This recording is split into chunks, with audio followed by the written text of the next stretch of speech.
Hey everyone, what's going on? Back with a new video. Yes, it's been quite a while since I've uploaded a video, and I apologize for that. Been quite busy, but we are diving in on another book review, and I'm very excited to do this because not for this specific one, but I'm going to get to later in the video talking about the new book that I just started to read. So be sure to check that out at the end of this video. But let's dive on into what you've clicked on from the thumbnail. And what we are talking about today is ROADWORK by Richard Bachman, Stephen King's pseudonym. Now, I've already talked about two of my Richard Bachman books that I've already read, Rage being the first one, and then Long Walk, which is also my all-time favorite Richard Bachman book. And now we are diving on into another one that is in the Bachman books. I love having this with me. It's having the four all tied together into one book. Instead of just having each individual one, I like having this one. And like I mentioned, we are diving into ROADWORK. Now, I will mention right now that ROADWORK, right from the get-go, and from reading Stephen King all the way through already once, and already going through my second time through, ROADWORK is not my favorite Richard Bachman book or favorite book by Stephen King in general. It's probably in my bottom tier list of that, and if you haven't checked out my Stephen King tier list, I will leave the link in the description, so check that out. It has multiple views, it has tons and tons of likes, so be sure to check it out, again, if you are a Stephen King fanatic just like I am. But in ROADWORK, we are following a man named Barton Dawes. They call him Bart in the story. He also has this like alter ego in his head that he talks to in a different name. I can't remember it off the top of my head. It does play a part here and there throughout the story. Bart is the main character we are focusing on. There are a couple other characters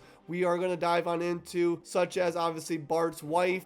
She plays a role in this too. And then there's another character too we go into where it gets to kind of like the juicier parts of the story. But the main thing we need to know about Bart is he is an angry man just from the get-go of this story, because there is a new ROADWORK project happening right through where he is living. There's construction going on that is going to be building a new kind of like pathway or highway or road through where they are currently living. So multiple people have moved, multiple people have been kind of pushed away from their houses and been forced to sell, and he is not one of those people. He is standing his ground, and he is not liking whatsoever. 3 years before all this is kind of like made him in a hectic kind of chaotic mindset, his son has died from cancer. That is not really a spoiler alert because he doesn't play any part into the story, but as Bart and his wife Mary were dealing with this very tragic part of their life, he still feels like it today, and so does Mary, that they have just lost their son. It's just this recurring thing where they can't get over the loss of it. They are surrounded by these memories of their son at this house, and Mary is again kind of pushing towards leaving because it's too hard on her with all the memories of her son being in that home. Mary's trying to slowly force Bart to kind of agree to move away from the house. So jumping ahead like I began, Bart is getting really upset not only with the construction site,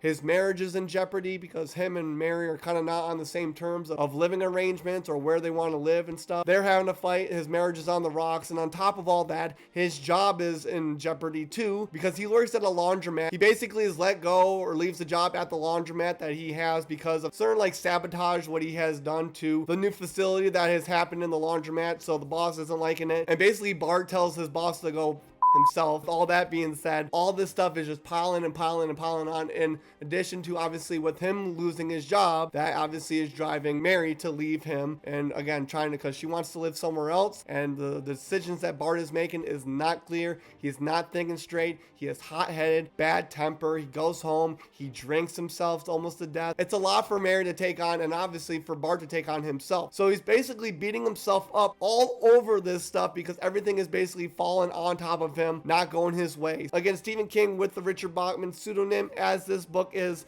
kind of progressing through it. Bart meets this guy named Sal Magliori, or however you say his last name. He's an Italian guy, kind of like a mobster if you want, because if you listen to the Audible, who is narrating the Audible for ROADWORK, there's a very good voice for Sal. Sal's there to help Bart in a situation. Bart is giving Sal kind of weird demands on what he wants to do, and again, without spoiling anything, I'm not going to give the details away, but Sal is like, that's not me. I know I have a lot of dirt under my fingers and a lot of skeletons in my closet, but can't help you. See you later. Okay, so on top of all that, Bart is more pissed off. Now he's trying to take his things into his own hands. Now, as he goes through, now we mentioned Bart being the main character with his wife, Mary. We mentioned Sal. He's this little mobster. Actually, I shouldn't say he's little because this guy, again, I guess is the description that Richard Bachman put in the story, that he's kind of like a big, heavy-set guy. I mean, it paints a good picture for the story, so it makes sense. Bart is driving through on the interstate. Again, he is trying to go towards, obviously, where the construction site is. He wants to look at it. He's very curious about it, but on his way, he meets this hitchhiker named Olivia Brenner. Olivia's brought back to his house. Obviously, she's not like a hooker for anything. She's just a hitchhiker. She's trying to get from point A to point B. She needs some money and all that jazz. So he welcomes her in. He's basically not in any mood for any type of,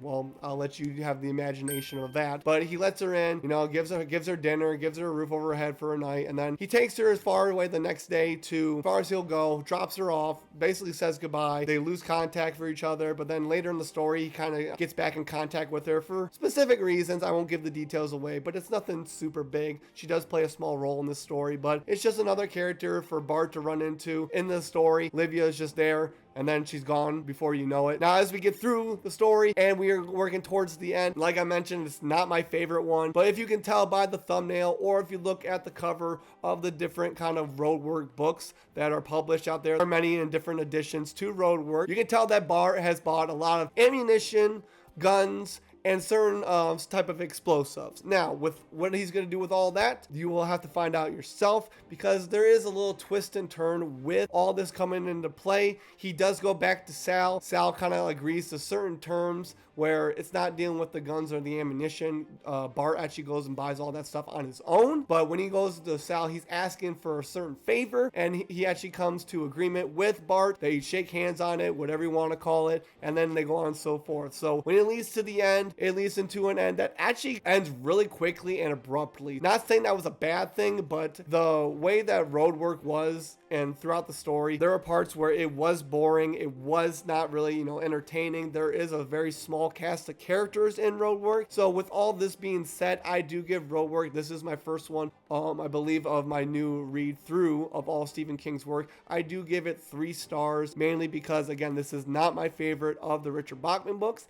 and it is not my favorite of all of the Stephen King works itself. Again, because the small cast of characters, I do like more specific kind of passion with the character building and with the relations that they have throughout the story. And with that, I don't feel like this story, which was written in the late 70s, I believe, so correct me if I'm wrong, but I just felt like he rushed with this. It isn't the best of it. There are a lot of good other Richard Bachman books out there, so I do suggest you read those other than ROADWORK. Comment in the comments below if you do think ROADWORK is one of your favorites, or if you like any other the other Richard Bachman books. There are tons out there. I shouldn't say tons, there's only 7 of them out there. ROADWORK is being one of them. I am sorry again that this is taking me a while to upload, but I am happy that I have uploaded it. I did like the certain parts where King, or Bachman, whichever one you want to call it, has a certain relation to emotions with the characters, or with how Bart is just interacting with others. That I do like, because there is some kind of like psychological premise in the story with Bart, and obviously all this going through. So it's not a horror book by any means, but again, this is kind of like a thriller on what's going to happen, and there are psychological aspects to this book. So I do recommend you at least check it out if you are